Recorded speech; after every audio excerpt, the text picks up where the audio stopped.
Welcome to Canadian Jewish Television. My name is Susan Minuk.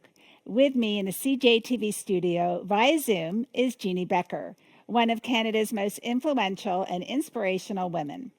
This media icon has captured Canadian hearts and minds for decades, showcasing the glamorous world of fashion.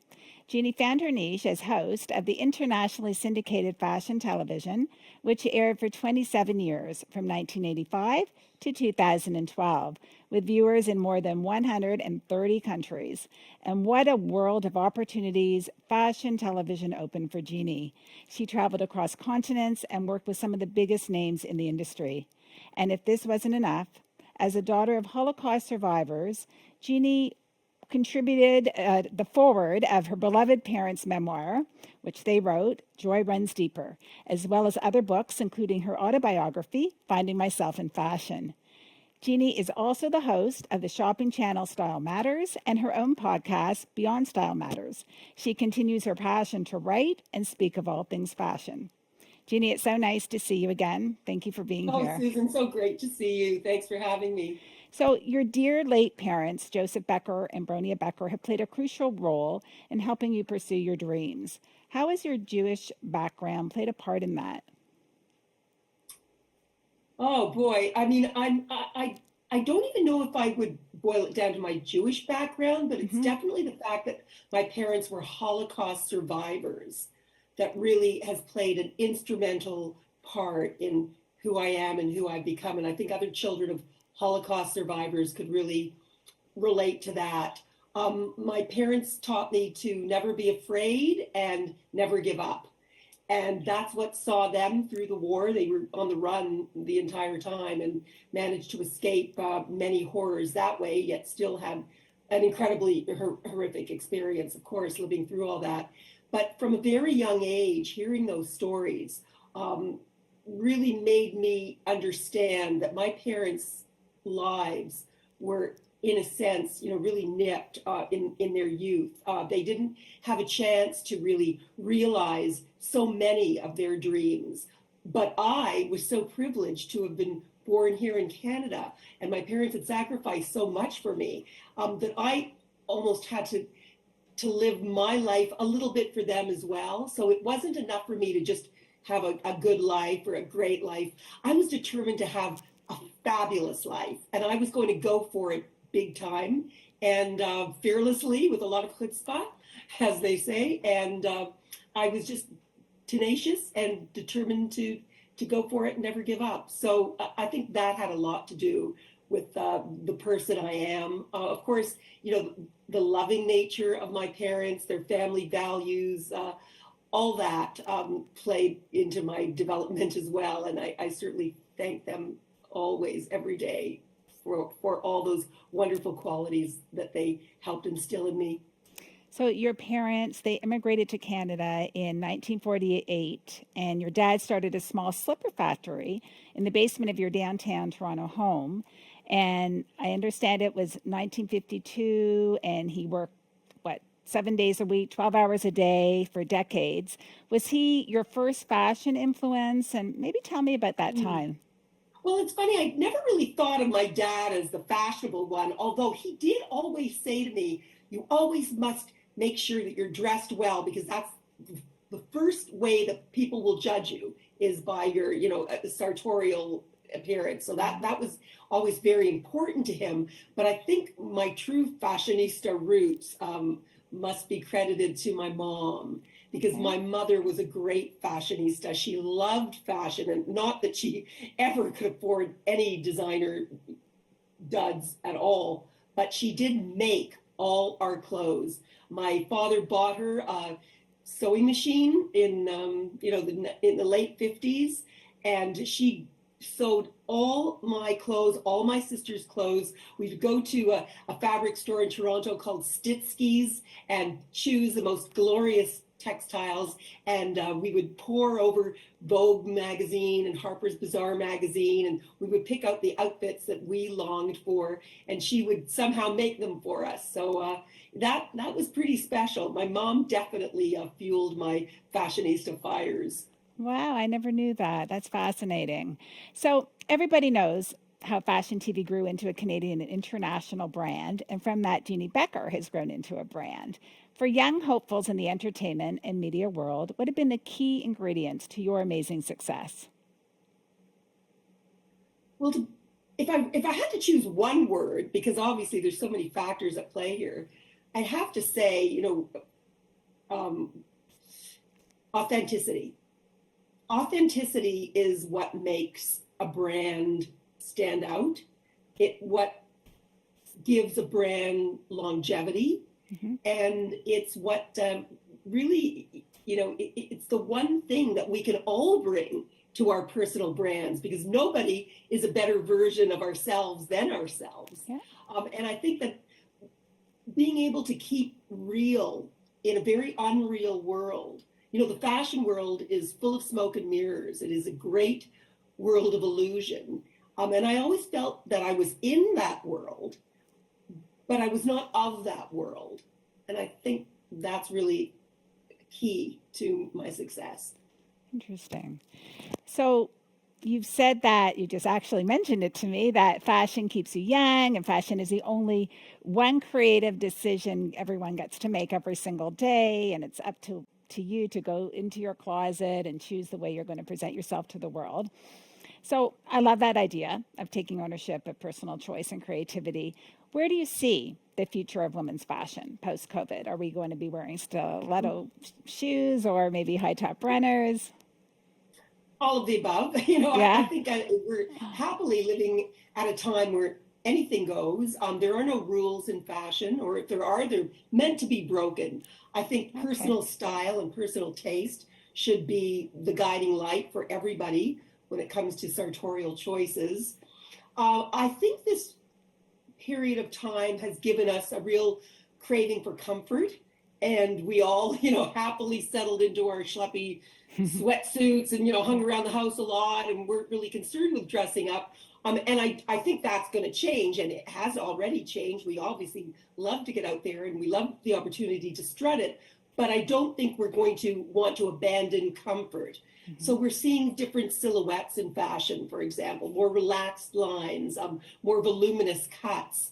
Um, that being said, we are also very aware of all the stuff that we have, because we had been at home for a really long time, looking at our closets and realizing that, what are we doing with all this stuff? Why do we need this much stuff? So I think that whole philosophy of less is more is really coming into play. I think we're all going to start, if we haven't already, thinking about sustainability Mm-hmm. in a big way. So recycling fashion, of course, upcycling fashion, remaking fashion, shopping vintage. I mean, that's always been hot in my book. I've always loved vintage, but it's really come on strong. And it's a wonderful way to shop. There are lots of different ways, obviously, that this pandemic has affected, our hearts and minds, and perhaps our attitudes toward fashion. But I think they've all been really positive. I don't think that me personally, I love my high heels. I'm not giving them up. I mean, my dear late mother also was a big high heel person. She's only 5 feet tall. Mm-hmm. She really needed them. But, she used to lament the fact as she grew older, she couldn't quite wear them anymore. Well, I am getting older, I'm pushing 70, but for now, Wow. as long as Look I at you. can, I'm going to keep my high heels. I may not, run around the world in them as much as I used to, Mm-hmm. but if I'm going to go out to a fancy dinner or a great, fabulous, cocktail party, I want those heels on. I also think that just the whole idea of textures in fabrication, the way things feel, again, addressing that point of comfort that I was Mm-hmm. talking about, Yeah. that's become really important too. We're all becoming super sensitive. And it's just a wonderful time, really, to be in fashion and be loving fashion, because there's so many young talents out there creating so many innovative new trends and attitudes and directions in fashion, in terms of the way things are fabricated and in terms of the way things are crafted. And I also think that shopping local is very important. I think I've always thought supporting our Canadian designers. I mean, I got the Order of Canada for supporting Canadian designers. I mean, That was you my know, next question. You were inducted into the one of my prestigious, proudest moments. right? I wanted to So, talk about that. You were inducted in the prestigious Canadian Walk of Fame. Tell me about what that honor meant to you and how that came about. okay. So you're talking about what? Because I said the Order of Canada. So now that's another honor that I received, Walk of Okay, Fame. actually, you're There are two right. I different was going ones. to talk about both. So let's talk about the Order of Canada first, because you were Well, just I talking. mean, just in general, at this stage of life, Susan, Yes, as I'm sure yes. you can appreciate, for me, these honors mean so much because I feel like I've paid my dues. Not that the dues paying ever goes away. Mhm. I mean, you're only as good as your last success, and I thrive on that kind of hard work, and it's always been about keeping my nose to the grindstone. But to be recognized for touching people and having inspired perhaps or having been able to relay a message, to communicate something that really is very important to me, for other people to get that message and to understand it and to really maybe act on it. I mean, that to me has been incredibly heartwarming. So both those honors, the Order of Canada, Yes. which I got, I think, around about 19, I'm still the last century, which I got around 2013. I was actually presented with it in 2014. And then the Walk of Fame, which I got, around shortly thereafter. Both those honors have meant the world to me. Very important. You said in a previous interview, nobody comes to discover you in this country. You really need to push out beyond the borders. In practical terms, how does a young fashion designer in this country go about doing that? Well, I mean, now I hate to say this, but let's be honest here. Unless you have money behind you, like, a rich daddy or an uncle or someone that's really going to invest in your brand, it can be really tough. I think, first of all, the business of fashion has changed so dramatically, even since the days when I first started covering it in the mid 80s. It's become such a mega business that in order to really compete, you really have to understand marketing, and the whole nature of business in a very, very intimate and very substantial way. I think every creative young designer out there that wants to make a name for himself or herself or themselves has to really align themselves with someone who's very business savvy if they're not. But I think the wonderful thing now is that there are a lot of these direct to consumer businesses operating, and a lot of designers don't have to worry about some big retailer picking up their line and getting it out there to the people. They can start their own little business, have their own little website, and sell directly to customers. And that's been a real blessing for so many young burgeoning businesses. It's been an incredible thing, this age of technology. Mm-hmm. So, in the spirit of acknowledging the up and comers in Canadian fashion design, who are a few names to look for right now and why? Oh, but there's so many that I'd hate to start mentioning them because I would be remiss if I missed some, Okay. but I do urge everyone to perhaps check out CAFA, which is the Canadian Arts and Fashion Awards Yes. website. You'll find a lot of Canadian designers on that. All these, easily Googleable. Also on my show Style Matters on TSC, Thursday nights from 7 to 9. We try to bring you Canadian designers as often as possible. And on our TSC website, we're launching one of these little pop-up shops, CAFA, that will be chock full of Canadian designers. There's so many great ones. I mean, from the higher end names like Greta Constantine, we've been seeing on international red carpets lately, and I've watched those boys grow up. It's such a blessing. Pink Tartan, Kim Yeah. Newport Mimran Mm-hmm. does a gorgeous fashion line. Hilary McMillan, another wonderful young designer that's doing a lot of the vegan leather pieces, and she does a lot of great clothing for plus size women as well. Brian Bailey is a all longtime favorite. Mine But too. yeah, I mean, the list goes on and on. I could be here forever listing off names, but I encourage you to do just a little bit of research. And if we don't support our own talent, who will. The Absolutely. quality is just fantastic.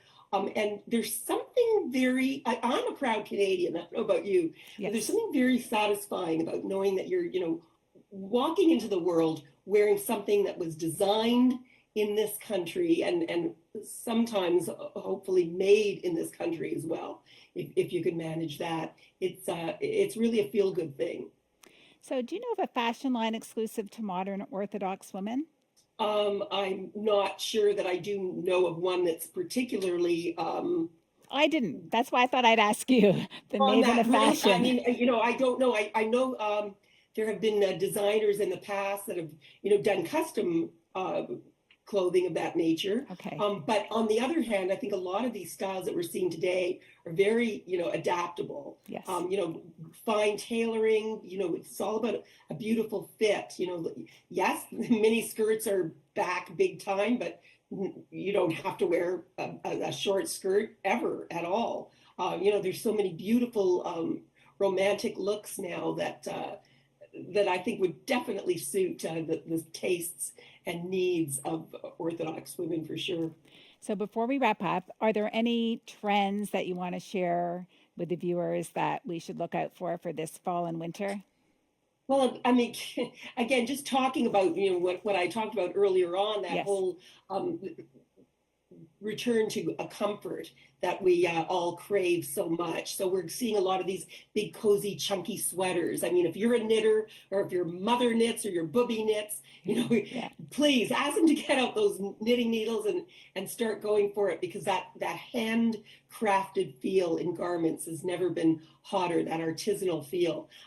Tailored garments as well. Mm-hmm. The juxtaposition is wonderful. Vintage is fantastic. Lots of saturated colors. I say as I sit here in black. Of course, we still love black. The little black dress, new takes on the little black dress, Mm-hmm. really hot and happening. A kind of romance. We're seeing a lot of shoulder detail, this kind of Regency feel in clothing. That's really big as well.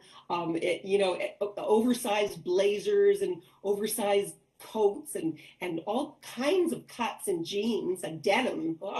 Denim is always big, but this season especially we're seeing a new approach to wearing denim. So I mean, I could go on forever about the trends, but all I say at the end of the day, Yeah. to thine own self be true. Wear what you like, wear what you feel good in, dress for yourself first and foremost, because at the end of the day, fashion is about self-expression and self-love, and that's something really to be encouraged. Absolutely. So, thank you so much, Jeannie, for being our guest here on CJTV. Really enjoyed chatting with you, everything fashion from the Maven. Thank you. So, Thank you so much, Susan. It was a pleasure.